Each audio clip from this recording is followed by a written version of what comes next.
आज की बात में आज हम बात करेंगे तारीख से। एक हवाला है, चाहेंगे कि हिस्ट्री से हम बात करें तो आज की बात में आज हिस्ट्री से एक हवाला है, मुगलिया सल्तनत का हवाला है। इंडो पाक की हिस्ट्री कहा जाता है। तो उसके लिए एक एग्जांपल है कि औरंगज़ेब आखिरी मुग़ल बादशाह था। तो उसे जब अपने वालिद बाब से इख्तलाफ हुआ, शाहजहां से इख्तलाफ हुआ, सियासी इख्तलाफ हुए, तो उन्हें गिरफ़्तार करके तख्त से बेदखल करके उन्हें कैद किया गया। अब शाहजहां न सिर्फ खुद किले में कैद था, आगरा के कैद में, मगर उसके साथ उसने अपनी बहन शाह आरा बेगम को भी अपने साथ कैद कर लिया। अब दोनों माँ और बाप और बेटी दोनों किले में कैद थे।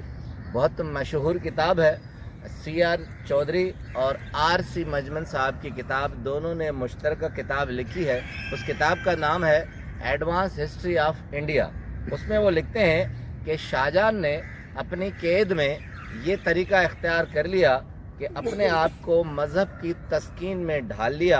हर वक्त इबादत में गुजारता, मराकमे में गुजारता। 1658 में कैद किया गया था। 1666 यानी 1666 में 74 साल की उम्र में वो दुनिया से चला गया। इबादत और मराकबा, उसकी बेटी उसके साथ इबादत करती रहती थी। हालात ये थे कि वो आगरा में, शाहजहां अपने आगरा की कैद में ताज महल के सामने, खिड़की के सामने ताज महल को देखते रहते थे और अशार पढ़ते रहते थे। एक मर्तबा CR चौधरी किताब में लिखते हैं कि उन्होंने एक रुक्का भेजा, उसमें फ़ारसी में एक मिसरा था शायरी का। उसमें अपने बेटे को, औरंगज़ेब को, लिखा कि या तो तुम मुझे इस कैद से आज़ाद कर दो या दाम दे दो।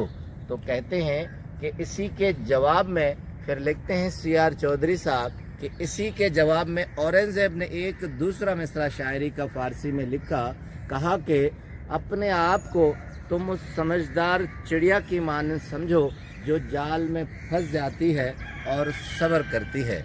मामले का तकाजा ये था कि जब आदमी ज़्यादा से ज़्यादा मामला फ़हम हो, अगर कहीं फंस जाए या कैद में आ जाए तो वो सब्र और बर्दाश्त से काम ले। अब मौलाना वहीदुद्दीन खान साहब राज़ हयात में इसी चीज़ और इसी हवाले को लेकर चलते हैं।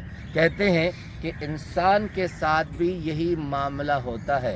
इंसान चाहे कितना ही समझदार हो, मगर वक्त के और हालात के हाथों जब मजबूर हो जाए तो उसे सब्र और बर्दाश्त से काम लेना चाहिए, ना कि जल्दबाजी करे। अगर वो कुछ ऐसे हालात में कुछ इक़दाम करता है तो उसका नतीजा हलाकत से ज़्यादा नहीं होता।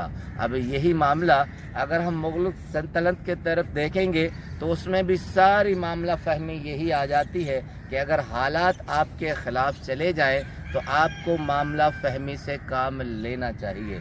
मौलाना वहीदुद्दीन खान साहब कहते हैं कि इंसान की ज़िंदगी में 12 ऐसे वाक़यात आते हैं, 12 ऐसे हालात आते हैं कि वो एक समझदार चिड़िया की मानंद जाल में फंस जाता है।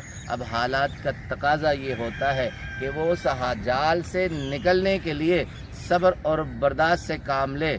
अगर वो जल्दबाजी कर लेगा तो शिकारी के हाथों मारा जाएगा। तो ज़िंदगी में आप जब भी ये देखें कि आपका जहन भी काम कर रहा है, जिस्म भी काम कर रहा है, मगर हालात आपके मुताबिक नहीं चल रहे, तो आप सब्र और बर्दाश्त से काम लें। आपका बहुत बहुत शुक्रिया।